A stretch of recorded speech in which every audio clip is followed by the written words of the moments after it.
So ayan po na what's up sa inyo dyan mga kalay. So for today's video, ituturo natin kung paano gagawa ng chocolate ganache na hindi tayo gagamit ng chocolate at saka whipping cream.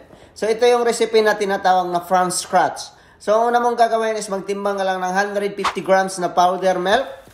So kailangan 150 grams lang talaga siya mga kalahi. Tapos mag-add ka ngayon ng 500 grams na water. So ito yung magiging liquid mo. Kumbaga kapalitan to siya ng whipping cream.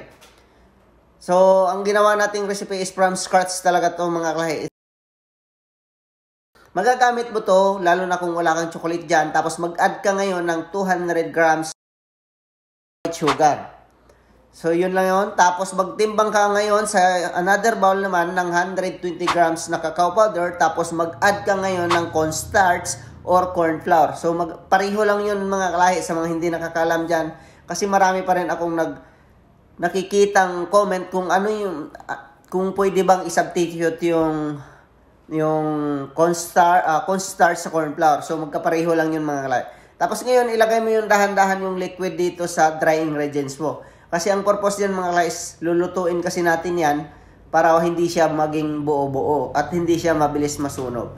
So ganun lang siya kadali. So ang pagluto nito mga kalay is dapat mahina lang yung apoy mo, hindi masyadong malakas kasi mabilis tong masunog. So, ang pagluluto nito nasa around 30 minutes. Kasi nga mahina yung apoy mo, hindi naman pwedeng bilisan.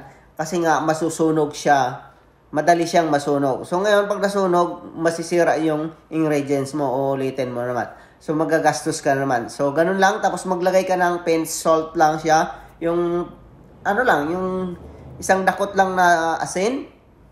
Ayan, so ganun lang siya kadali. So, ito na recipe mga kalay is masarap din to. Wala namang problema sa lasa. Ito na recipe is para lang to magkaroon ka ng emergency na walang chocolate, pwede kang mag-DIY ng chocolate ganache. So kung gusto mo naman tong pang frosting mga kalay, ang gagawin mo lang, ilagay mo lang sa chiller, tapos hand mixer mo siya paglabas. Kasi titigas to eh.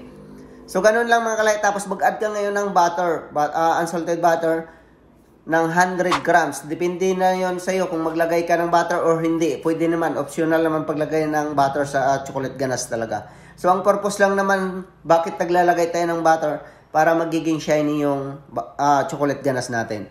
So, yun yung purpose doon. At maganda din naman yung kinalabasan pag may mga butter talaga, yung mga ganache. Kasi nga, makintab, di ba?